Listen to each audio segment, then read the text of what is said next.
লোকসভা নির্বাচন আমাদের যে প্রার্থী আসলা ভারতীয় জাতীয় কংগ্রেসের প্রার্থী হাফিজ রশিদ আহমদ চৌধুরী সাহেব উনি সকালে সকালে আমার ফোন যুগে তাই কইছেন যে তুমি সব জায়গায় যাও, যে আমি তো এখন গুয়াহাটিতে আসি, রেল লাইন এবং বাই রোড সব কিছু বন্ধ, নাইলে তো আমি সঙ্গে সঙ্গে আওয়ার চেষ্টা করছিলাম, কিন্তু কোনো ব্যবস্থা নাই।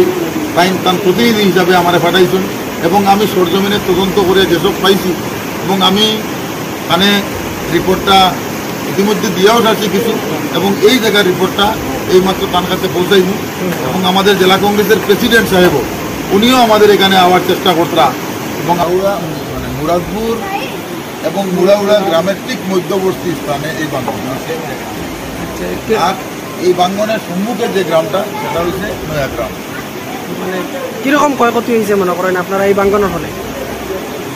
এই এলাকা মানে কমপ্লিটলি অনেক বাড়িঘর তো জলের নিচে, আর এখানে মানুষের এলাকাটা মানে একটা মাছ চাষ করে আর কি, প্রত্যেকটা পুষ্করণী ডুবি গেছে। মানুষের ক্ষতির সীমা তো এখন আমরা আপাতত দৃষ্টি নির্ধারণ করতে পারি না, কিন্তু আমাদের প্রশাসনের তো বিভিন্ন বিভাগ আছে, সেই বিভাগ দিয়া নিশ্চয় ওনারা তদন্ত করিয়া এটা ক্ষতির পরিমাণ নির্ধারণ করবা। এবং আমি ইতিমধ্যে সার্কেল অফিসার সাহেবের সাথেও যোগাযোগ করছি এবং ওয়াটার রিসোর্স ডিপার্টমেন্টের এসডিও সাহেবের সাথেও যোগাযোগ করছি।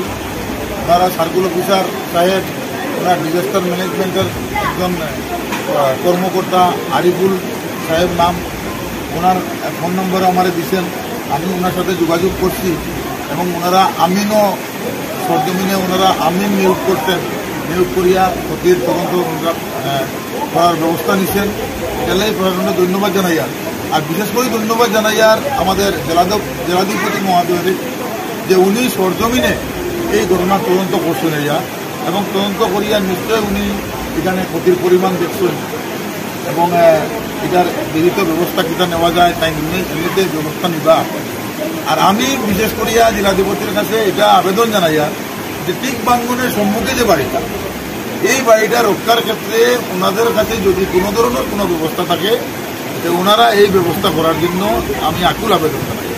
কারণ এই বাড়িটা এত সময় পর্যন্ত মোটামুটি শক্ত বাড়ি আসিল, এর লাগিয়ে এখন মতো ঠিকই আছে, কিন্তু জলের গতি যেভাবে বাড়ছে, যদি বাঙ্গনের উত্তর দিকের বাঁধটা যদি আরেক দক্ষিণ দিকে যদি আরো ধরেন 1, 2 আর 3 হাত যদি বাঙ্গনটা এন্ডিটা ভাঙ্গি যায়, তাইলে এই বাড়ি এত শক্ত বাড়ি আপনারা দেখছেন যে 3 তলা 4 তলা ফাউন্ডেশনের ঘর, কিন্তু এটা ঘরে জলের সামনে, জলের শক্তির সামনে তো এইসব নাথিং। এটার লাগে যদি এই ধরনের কোনো ব্যবস্থা থাকে অতি সত্তর ব্যবস্থাটা নেবার লাগে আমি আবেদন জানাই। তো এই জায়গার যে এই বছর প্রথম ভাঙছেন না আগেও ভাঙছিল? এটা প্রথম। এখানে বাঙ্গনের কোনো মানে ইয়েও নাই, কোনো সংকেত নাই, এখানে বাঙ্গার কোনো কথাই নাই। জলটা ওভারফ্লো হঠাৎ করিয়া যেভাবে জলের গতি বাড়ছে, যেভাবে নদীর জল বাড়ছে, প্রত্যেকটা জায়গায় ম্যাক্সিমাম জায়গায় দেখছেন তো আপনারা। আপনাকে সঙ্গে নিয়ে আমি বাতারকান্দির থেকে এখন ধরেন 5-7 কিলোমিটার দূর পর্যন্ত এনডির দিকে পরিদর্শন করছি। বিভিন্ন জায়গায় ইএনডি বাঁধের উপর দিয়ে জল বয়ে গেছে, আর যে জায়গায় নরম জায়গায় পাইছে সেই জায়গায় ভাঙ্গিয়া পুরা ভাঙ্গিয়া তছনছ করে।